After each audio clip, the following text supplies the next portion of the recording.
One Step From Eden is a Mega Man Battle Network inspired game with deck building and roguelike elements. The main goal is to traverse through 7 zones and make it to one of the 3 possible end bosses, completely decided by your decisions. This video series is designed for new and advanced players to explain the systems, mechanics, and general tomfoolery along the way. Hello everyone, and welcome to today's video. For the start of the One Step From Eden analysis series, today I am joined by the self-proclaimed Sage of Eden, Lufasir. Hi, this is maybe my favorite game. I've been involved in beta testing, bug testing, and supplying some 80% of the general tomfoolery. My main Terra, and my favorite Pokemon is Scyther. He is also a Dance Pad Overlord, but that is another video. He's going to be helping me with this video series and help do some of the voicings and explanations for the videos, including the Terra one if you couldn't tell. As a roguelike, each run will be different, and you'll have to adapt to each of them. Each of these runs can be done with many different characters, loadouts, and spells along the way, but the important thing is to dodge. The end goal of every room is to make sure you wipe out your enemies before it wipes out you. Defeating room nets you valuable spells, artifacts, experience points, and money. Use all your resources in tandem to make a strong deck for your run. While learning, I recommend trying out as many as you can. See what works for you. Not all of them will click with everyone, and there's a big pile of them out there. Generally, I prioritize dodging over dealing damage, and don't go for damage trades or races very often. If you can accurately avoid incoming attacks, you can cast anything when the time is right. There will be a pick of 3 spells after every battle for you to choose from. Each spell has a good visual example and description to give you somewhat of an idea of how they work. There are synergies, so keep an eye out for those. During this time of solving what to put in your deck, you may have been traversing the map to hit the final zone without even noticing the icons along the way. These all have a reason behind them, with some being easier to understand than others. The basic 2 swords are a battle icon that could have any number of enemies, hostages, or obstacles. Generally not anything too overcomplicated though. The stick with waves coming out of it is a distress signal. These cause hostage situations to happen, which can be beneficial and give artifacts, Sarah, or even heals when you're low. Or give you a heal on full health. The warning sign is a hazard battle. Similar to normal battles, they have you fighting enemies, but certain structures like a self-defense turret or silo will be on the field that could end up changing your strategy. Campsites look like campfires, and they will heal you for 250 with some perks depending on your routes. There's also a bunny. You can kill it for extra luck. You monster. The pathway that looks like a price tag is a shop where you can spend Sarah, well, at the shop. Or you can make a mistake. I'm not one to judge. The Sarah can be used on upgrades, removals, as well as spells and artifacts. They all can be used in some way to make sure that you use your Sarah efficiently. Treasure gives you some Sarah, some crystals, and a chest on a timer. These chests can have many different properties that are defense, movement, healing, or just a high health pool. Even murder! Because why not? Wait, murder. Oh, right, the dark routes. Routes like these are risk rewards kind of places that you'll increase your luck, which inflates the difficulty a bit, but you'll be getting more Sarah. Chests will try to murder you though, and the shop is a health shop instead of Sarah, so if you emerge victorious, it houses some useful stuff, so take it if you feel lucky. What about mini-boss zones? You still bitter about Monolith Gun? When plotting your route, keep in mind that hazard zones have guaranteed pre-upgraded spells in their rewards, and mini-boss zones give an artifact. Is One Step From Eden too difficult? Reba having a diagonal attack that exists? Have you down? What you need is our latest addition to the back of the pause menu that we almost forgot. Angel Mode! Adjust enemies' damage, lower their speed, and rock a fashionable halo. Call now and you get a free sample of Spintail Milk. What's your favorite use for Spintail Milk? Be honest now, the public's waiting. Oh, it goes great in lattes. Close enough, we got the tape, that's it guys, we gotta get out of here! Alright, book it! Book it! Now back to our regularly scheduled program. Now that you've started a run and know how to chart your path, it's time to build a deck out of the hundreds of options. The shop will have 3 artifacts and 2 spells each time you visit it and restock it. Spells can be collected after battling from a pool of 3, from which you may take 1. Artifacts, on the other hand, are much more situational, and can most easily be found by leveling up. Often you are given a selection from 2 or 3 artifacts that will provide either an immediate or passive buff that affects you over the course of your whole run. When in doubt, it's hard to go wrong with a mana gem, or usually a mana vein, since they can benefit most decks. At the end of each zone, you find a boss to fight.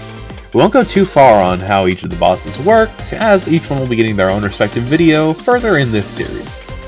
What is worth acknowledging, though, is how each battle ends. Once you've defeated a boss, everything stops and they're put into defeated states. Depending on what you do here, you can either get healed by sparing them, or get a rare spell and artifact during kill. This option will affect the route you are on as well. Sparing every boss gives you the pacifist route, and has the final boss that will test your abilities, though it is a bit on the easier side. The neutral ending is by mixing kills and spares, and it will let you fight a boss that behaves somewhat as a DPS check, while simultaneously being hard if you aren't prepared. And finally the route where you're killing everyone. It will put you in one of the most difficult battles the game has to offer. Winning this battle can have one of 2 outcomes, whether you find the secret or not. All 3 of these will result in a game calling you victorious to some degree though. Each one will also give a different reward based on the character. And on the topic of rewards, let's bring up the unlock system. Once Sephiroth has a level system in runs, but also after. This caps at level 50 and you'll get 2 new spells or artifacts per level up. That will be added to your total pool. There's no increase in XP needed, but a completed neutral run will average you about 2 levels. After level 50, if there isn't anything else from level up. Alternate kits and alternate appearances are available by defeating the neutral and pacifist routes though, so don't worry you completionists, there's a little more. For the final part of this video, we're going to talk about the game's focus system. Each of these has some form of playstyle to them, and some multiple playstyles are attached. For example, Anima has 3 parts to it: Frost, Flame, and Immediate and Sudden Violence, also known as Thunder. The 3 of these tend to synergize with each other as well as Misery. Playstyles like this will tend to have a fair amount of mana to their name, as well as some incredible damage potential. The next one on the list is Convergence. This is about mana, trinity, money, spell power, and more. This is very much so a secondary focus, as you are able to focus down 2 of these focuses at once. And this is because this one will lend itself to support with things like increasing your mana, or giving you that spell power, which basically just gives your spells extra damage. Something like a deck for Convergence would be hard to be an exclusive focus. Unless you're Lufo. Go ahead and take the next few. You got it. Double Lift is for spells with more meta effects. Mess with your shuffle time, take advantage of jams, generally mess with things mechanically. They're often quite strong, but many of them have more specific effects, which usually either incredibly strong, or ignored completely because your current deck just can't support it.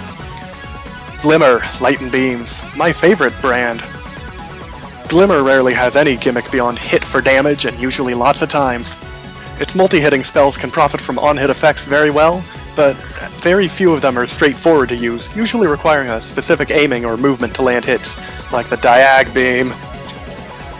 Hearth is all about rooting enemies and breaking panels. It also contains nearly all the outlets to use flowcast effects, which are quite potent once you get rolling. Definitely worth giving a try, just try not to trap yourself in your own broken panels. Take care also, enemies' movement will attempt to take broken panels into account, and bosses in particular might not move as you were expecting. Hey look buddy, I'm a Hexawand user, and that means I solve problems. Not problems like, what is beauty? Because that would fall within the purview of your conundrums of philosophy. Solve practical problems. For instance, how am I going to stop some big mean bomber boy from tearing me a structurally superfluous new behind? The answer? Use gun. And if that don't work, use more gun. Or maybe hide behind a wall or something, I don't know. Just be sure you don't stand in front of your structures and turrets, they can hurt you. Usually try building them in the enemy zone. Kinesis Kinesis? I don't know, man, whatever. It's for moving enemies around and changing their positioning. Push them, pull them, shove them up and down, do whatever, damaging them the whole way through. Usually it's more of a supportive brand, sometimes for Hearth as it can give some flow effects. It also has one of my favorite combos in the game with Caltrops. It takes some setup, but boy is it worth it. Getting ahead of myself here. Pika can take the next few. Alright then. Misery, also known as college to some people, but in the One Step From Me community, it's known for its ability to cause pain and suffering through poison and fragile enemies, as well as hurting or even healing the player. This is another one of those classes that tends to play a more supportive role with extra effects or poison chip. That, or you can go all in on poison and fragile with cards like Backstab, Smog, and Acid Raid for well-positioned poison players, and for fragile players you're likely playing Shiso. You know what to do with that 1.5 times damage multiplier. Phalanx is the brand named fittingly for brick walls. Most of this brand will come down to slow gameplay while building up a shield in some ways, or giving your opponent some shield while attacking. This type of gameplay can lead to a very satisfying one-shot, or a very sad poison death. It all just depends on your evasive skills, as a deck that focuses on this will easily be the most and least reliant on evasiveness. Finally, Slash Fake! It makes them throw kunais. In all seriousness, though, this is a weird one that I'd compare to Glimmer. It's less about any one gimmick, and more of just a general theme.